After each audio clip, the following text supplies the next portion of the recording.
할렐루야.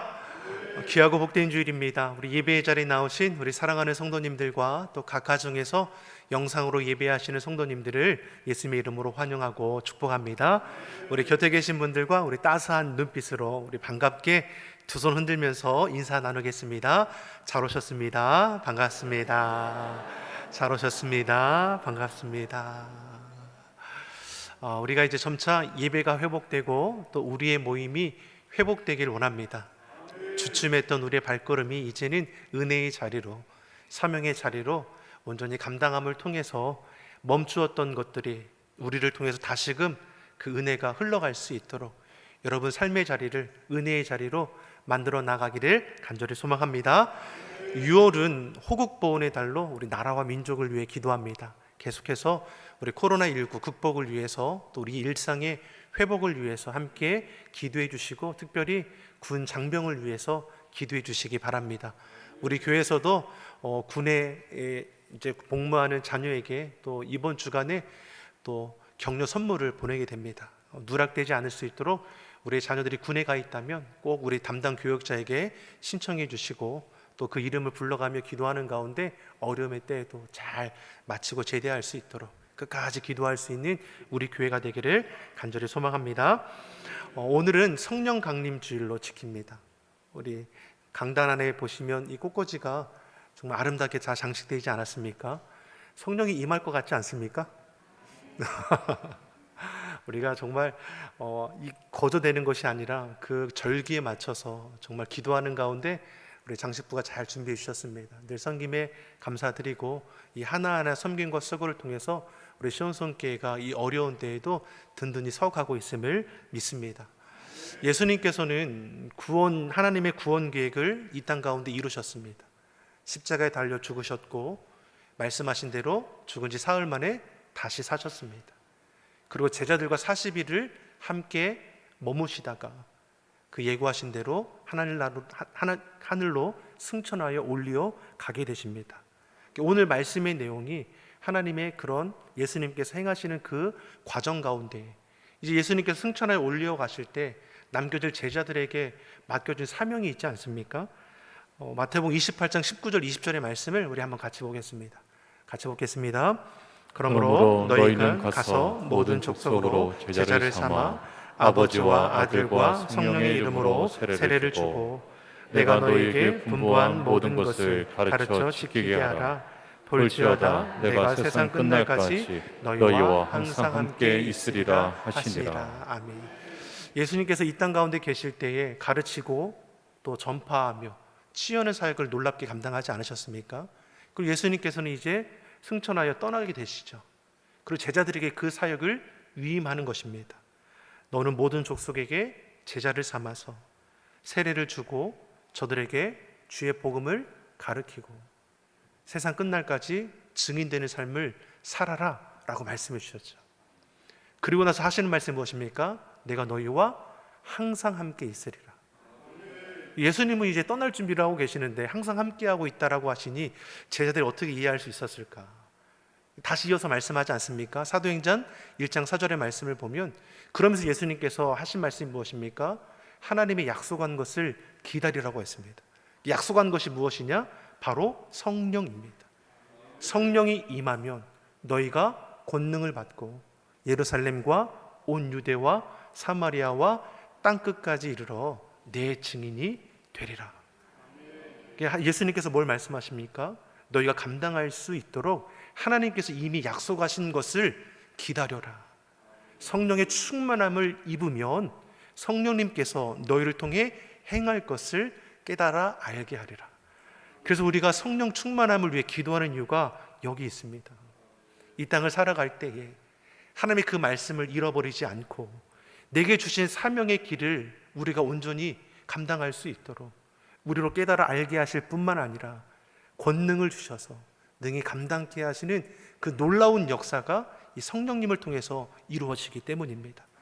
사랑하는 성도 여러분, 성령의 충만함을 받기를 예수님의 이름으로 축원합니다. 우리 곁에 계신 분들과 이렇게 선포하겠습니다. 성령의 충만함을 받읍시다. 성령의 충만함을 받으시다. 아멘. 예수님께서 이제 떠나셨죠. 이제 승천하신 것을 많은 무리들이 보았습니다. 자, 놀라운 그런 은혜의 광경을 본 것이죠. 그러면 어떻게 합니까? 이제 두려울 것이 없을 것 같은데 막상 예수님께서 이제 하늘로 올려가시자 이제 제자들만이 남은 것입니다. 어쩌지 못하는 그들의 마음에 두려움과 불안함이 있다는 것이죠. 더 이상 자신들을 가르쳐주고 자신들의 약함을 해결해 주시던 예수님이 계시지 않는 거죠. 당장에 무엇을 어떻게 해야 할지를 이제 막막하게 생각한다라는 것입니다. 이러한 두려움, 불안함이 저들 가운데 찾아올 때 믿는 자는 어떻게 해야 합니까? 따라해 보겠습니다. 말씀대로 해야 합니다. 말씀대로 해야 합니다. 아멘이십니까? 말씀대로 하면 됩니다. 예수님께서 이미 저들에게 명령해 주셨습니다. 하나님께서 약속하신 것을 기다려라. 예루살렘을 떠나지 말고 말씀을 기억해야 하는 것이죠. 말씀 따라 하면 되는 것입니다. 왜 예수님께서 하나님이 약속하신 성령을 기다리라고 하셨습니까? 성령을 받으면 예수님께서 자신들에게 남겨준 그 사명이 어떠한 의미인지를 깨달아 알게 되고 깨달을 뿐만 아니라 능히 감당할 수 있도록 주의 은혜가 공급된다는 것을 알게 될 것이기 때문입니다. 그러니 주신 말씀대로 받아야 하는 것이죠. 자꾸만 하나님의 말씀을 내 생각과 기준에 판단하는 것이 앞서서는 안 된다는 것입니다. 내가 이런 경험이 있는데 내 경험을 가지고 하나님의 말씀을 재단해서는 안 된다는 것이죠. 말씀은 있는 그대로 아멘으로 받는 저와 여러분이 되기를 간절히 소망합니다. 그래야 그 말씀이 있는 그대로 깨달아지는 것이고 말씀을 통해서 우리가 삶이 인도되는 것이죠. 12절의 말씀을 보십시오. 이들이 어떻게 합니까? 12절의 말씀을 같이 보겠습니다. 제자들이 감람원이라 하는 산으로부터 예루살렘에 돌아오니 이 산은 예루살렘에서 가까워 안식일에 가기에 알맞은 길이라. 아멘. 예수님께서 제자들이 어떻게 합니까? 예루살렘으로 돌아왔습니다. 누구의 말씀대로 한 것입니까? 예수님께서 자신들이 주셨던 말씀대로 예루살렘으로 돌아왔습니다. 자신들의 생각과 경험으로 판단하는 것이 아니라 예수님의 말씀 따라 순종했습니다. 그리고 말씀 따라 예루살렘으로 돌아왔습니다. 13절의 말씀을 보니까 예수님을 따르던 무리들 120여 명이 모였다라고 말씀합니다. 이들은 예수님을 한 마음으로 한 뜻으로 사랑하고 진정으로 따랐던 자들입니다. 그러한 자들이 예수님의 말씀을 기억하고 모였는데 그 수가 120명입니다. 소돔과 고모라 땅은 의인 10명이 없어서 망하지 않았습니까? 그런데 지금 예루살렘으로 돌아온 많은 믿음의 무리들이 몇 명입니까? 120여 명입니다. 이들이 예수님의 말씀을 기억하고 한 다락방에 모여 기도하기 힘쓰게 되는 것이죠. 놀라운 역사가 임할 것을 우리는 예상해 볼 수 있는 것입니다. 이들의 모임이 무엇입니까? 우리가 알고 있는 초대교회입니다. 초대교회가 힘이 있고 능력이 있었던 것은 무엇입니까? 마음을 같이하여 주의 약속의 말씀을 붙들고 기도하는 가운데 성령의 충만함을 받아서 성령의 다스림 따라 행동할 수 있었기 때문인 것이죠. 사랑하는 성도 여러분, 교회는 이 사람 저 사람 적당히 모인 곳이 아닙니다. 사회를 비판하기 위해 모인 것도 아닙니다. 잠깐 서로의 아픔을 위로하기 위해 모인 것도 아닙니다. 교회는 예수님을 구주로 영접한 자들이 하나님의 영광을 위해 예비하고 하나님의 뜻을 이 땅 가운데 이루어 가기 위해서 모인 공동체입니다. 그러면 이들이 모여서 무엇 합니까? 14절 하반절에 두 가지를 말씀하죠. 더불어 마음을 같이하여 전혀 기도에 힘썼다라고 말씀합니다. 이들이 모여서 무엇 했습니까? 마음을 같이해서 기도하기에 힘썼다라고 말씀합니다. 서로 간의 생김새가 다른 120여 명이 모였습니다. 사회적인 지위와 저들이 가진 형편들이 다 달랐을 것입니다. 근데 그런 인간적인 여러 차이에도 불구하고 이들은 주님 안에서 마음을 같이 했다라는 것이죠. 예수님의 말씀을 기억하여 예수님의 이름으로 서로 연합했습니다. 주님 안에서 한 형제 자매 되었음을 말씀하는 것이죠. 사랑하는 성도 여러분, 서로를 구분하지 마십시오. 보여진 것으로 판단하고 재단하지 마십시오. 이곳으로 인도하시는 분은 우리 주 예수 그리스도입니다. 서로를 긍휼히 여겨주셔야 하고 서로의 연약함을 위해 기도해 줄 아는 그런 선한 믿음의 공동체, 우리 시온성교회 될 줄 믿습니다. 올해 시온성교회가 37주년이 되는 해입니다. 어느 순간에 보니까 37주년이 되었습니다.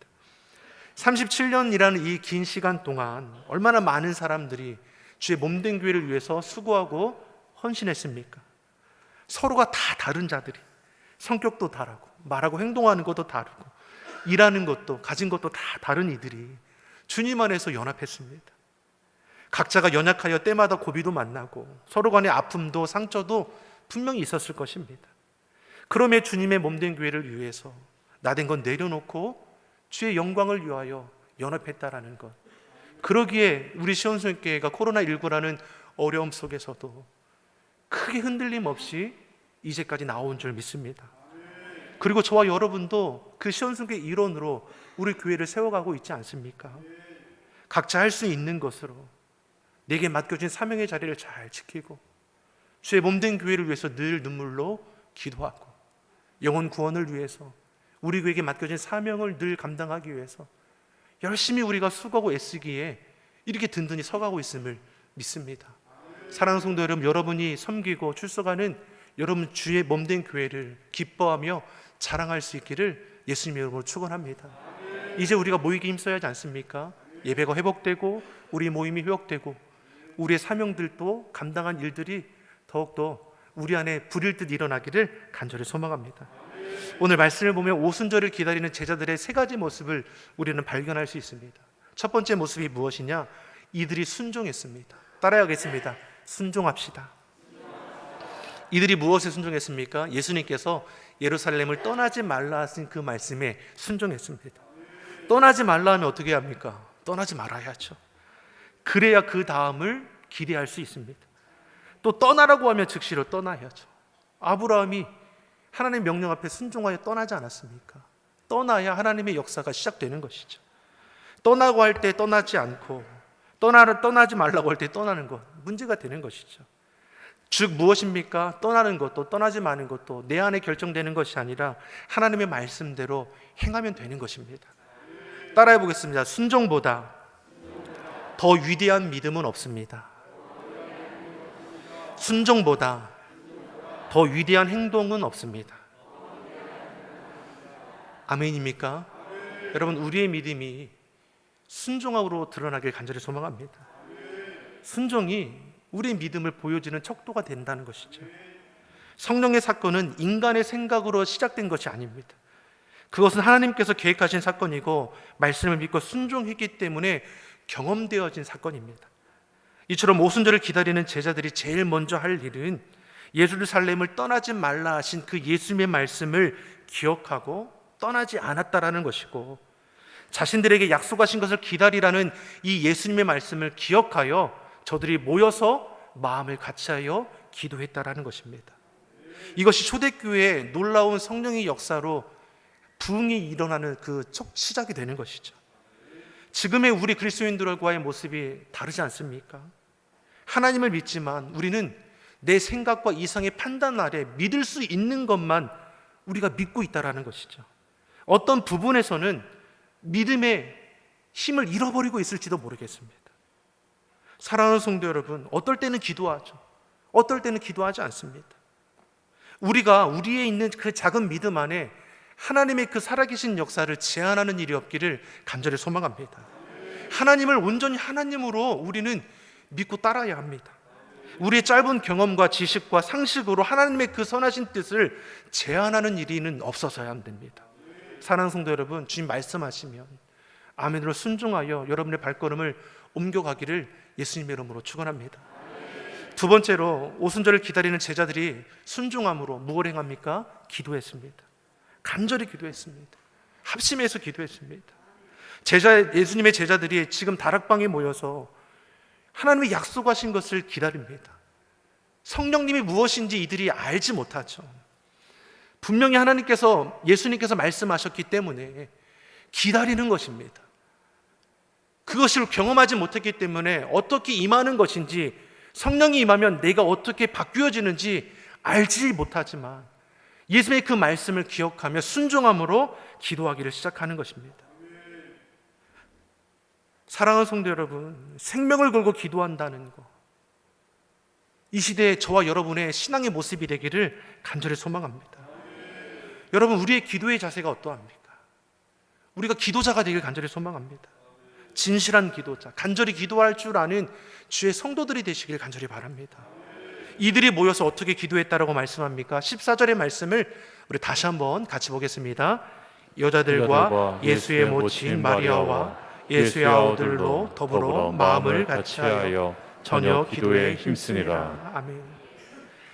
이들이 오순절을 기다리며 어떻게 기도했습니까? 더불어 마음을 같이하여 오로지 기도에 힘썼습니다.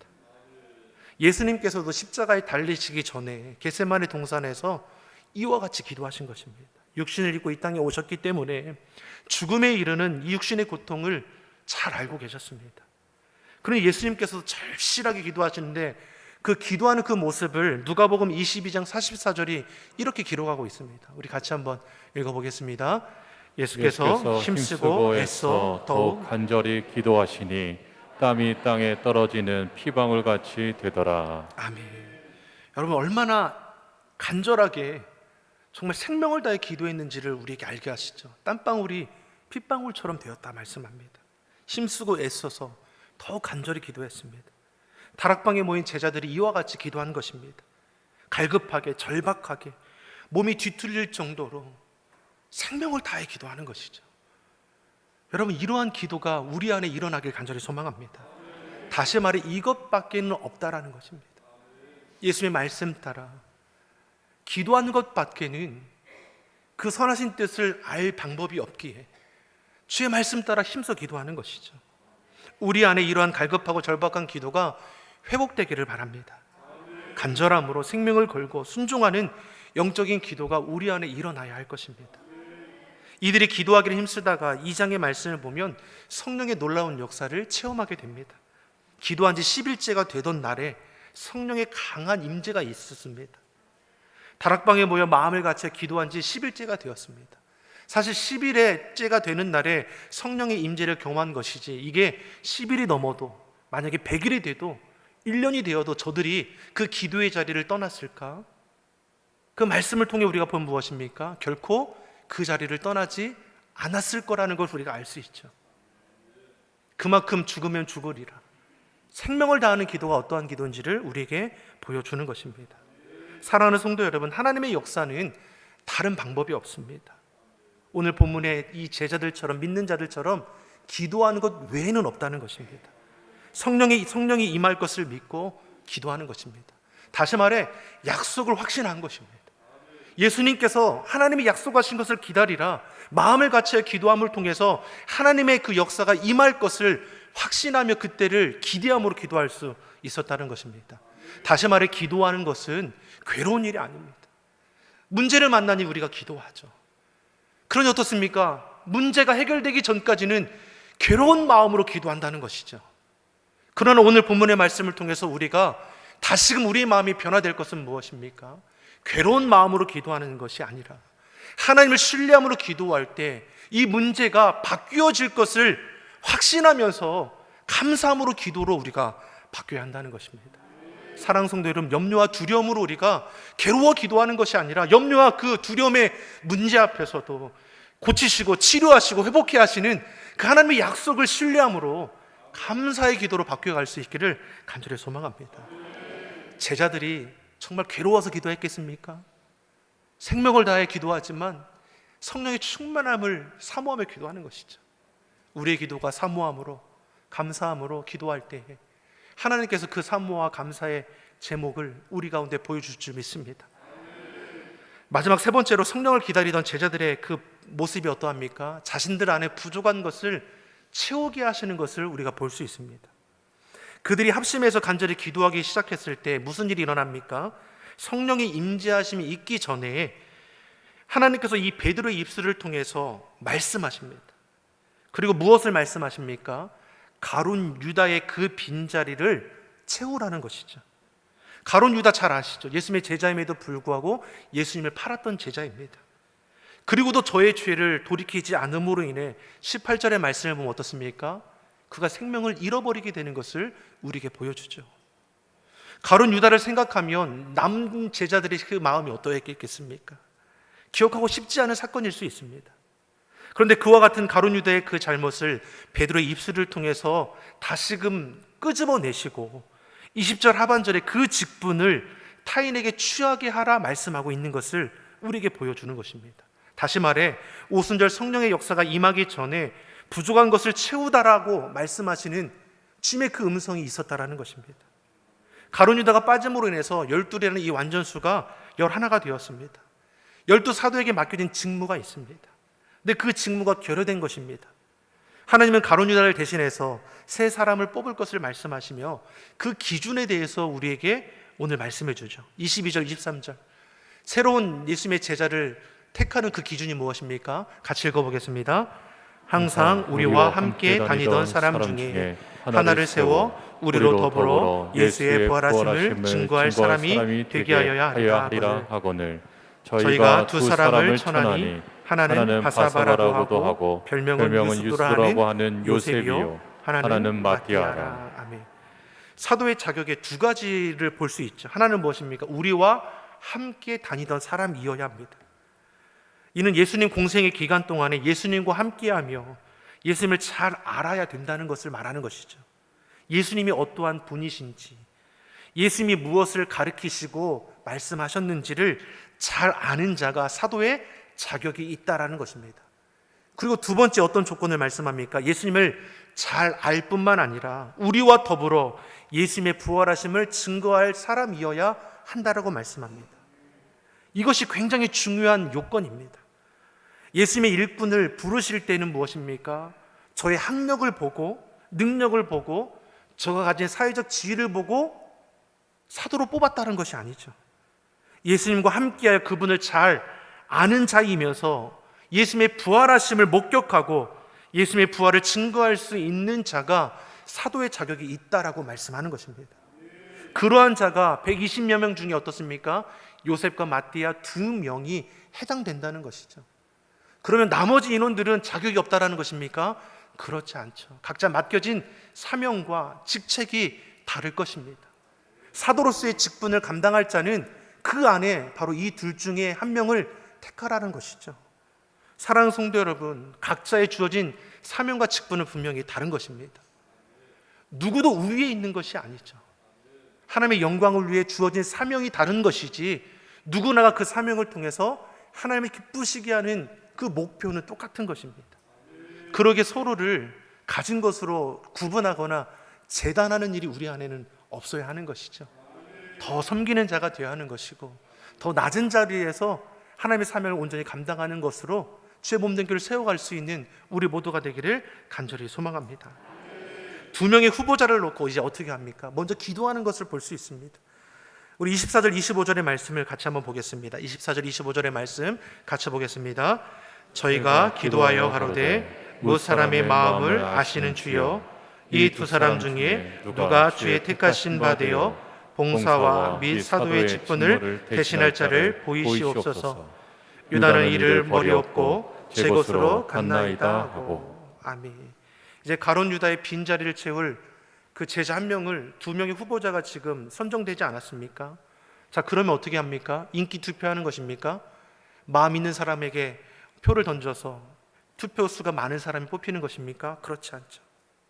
주님 앞에 기도하는 것을 우리에게 보여주는 것입니다.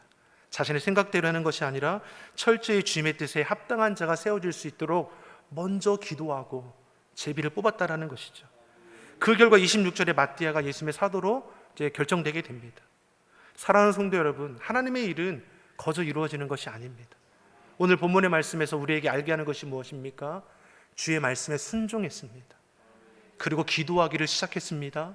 그리고 하나님의 말씀 따라 결여된 부분을 채워가는 것을 우리에게 보여주었습니다. 그리고 2장에서 그렇게 기다리던 놀라운 성령의 임재가 저들 가운데 놀랍도록 충만케 되는 것을 우리로 알게 하시죠. 사랑하는 성도 여러분, 성령의 역사는 오늘 본문에 나오는 초대교회에 임했던 사건으로 끝난 것이 아니라 지금도 여전히 성령의 역사는 계속되고 있습니다. 지금도 성령의 임재를 사모하고 순종하며 기다리는 자에게 동일하게 역사하고 있는 것이죠. 저도 고등학교 2학년 끝나갈 때 성령의 임재를 경험했습니다. 그로 인해서 저의 삶의 방향이 바뀌었습니다. 저는 직장에 취직하기를 원했지만 성령님은 저에게 성령의 충만하신 가운데 주의 일꾼 되기를 길을 열어주셨습니다. 저는 저희 아버님도 그렇고 저희 이제 그때 모교회 목사님도 제가 신앙생활을 너무 예쁘게 하니까 너는 주의 종이 되었으면 좋겠다 이렇게 했는데 저는 너무 무섭더라고요. 두렵더라고요. 주의 종이 된다는 것이. 그래서 인간적인 마음이죠. 제 두려운 마음이죠. 제 길이 아닙니다. 저는 졸업하면 직장에 취직하고 싶습니다. 뭐 이런 생각 많이 했거든요. 3번을 목사님께서 물으셨습니다. 제 길이 아닙니다. 아닙니다. 3번째 저를 부르셨을 때 제 입술에서 성령의 그런 정말 머리부터 발끝까지 이게 전율이 일어나더니 제 입술에서 네, 주의 종이 되겠습니다. 그래서 제가 여기 서 있는 겁니다. 3번까지 참았다고 하면 그러지 않았을 것 같기도 한데 그때 이후로 저는 제 입술에서 순종이 나왔습니다. 이 길을 가는 거에 대해서 원망해 보거나 후회한 적도 단 한 번도 없습니다. 믿는 자의 길은 바로 그래야 할 줄 믿습니다. 목회자라서 그럽니까? 그렇지 않습니다. 주의 은혜를 경험한 자는, 성령의 임재를 경험한 맛본 자는 그 은혜의 길에서 떠날 수 없는 것이죠.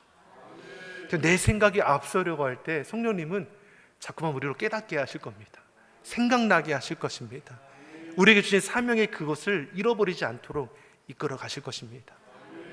우리 삶의 자리에 그러한 성령의 놀라운 은혜가 마르지 않기를 간절히 소망합니다. 이를 위해서 우리도 마음을 같이하여 합력하여 기도함을 통하여 하나님의 선하신 뜻을 이루어가기를 간절히 소망합니다. 기도하겠습니다. 사랑의 하나님 아버지, 우리가 주의 은혜를 사모합니다. 오순절 성령의 역사 우리 가운데도 동일하게 임하게 하여 주시옵소서. 사모하는 자에게, 갈급하여 깨어 기도하는 자에게 주께서 동일한 은혜를 더하여 주셔서 우리로 나아갈 길을 인도하여 주시고 감당할 수 있는 주의 능력과 권능을 더하여 주시옵소서. 끝까지 어려운 때에도 인내함으로 주의 약속의 말씀을 붙들고 이 말씀이 우리 삶의 실제가 되는 놀라운 은혜가 있게 하여 주시옵소서. 감사드리며 예수님의 이름으로 기도드립니다. 아멘.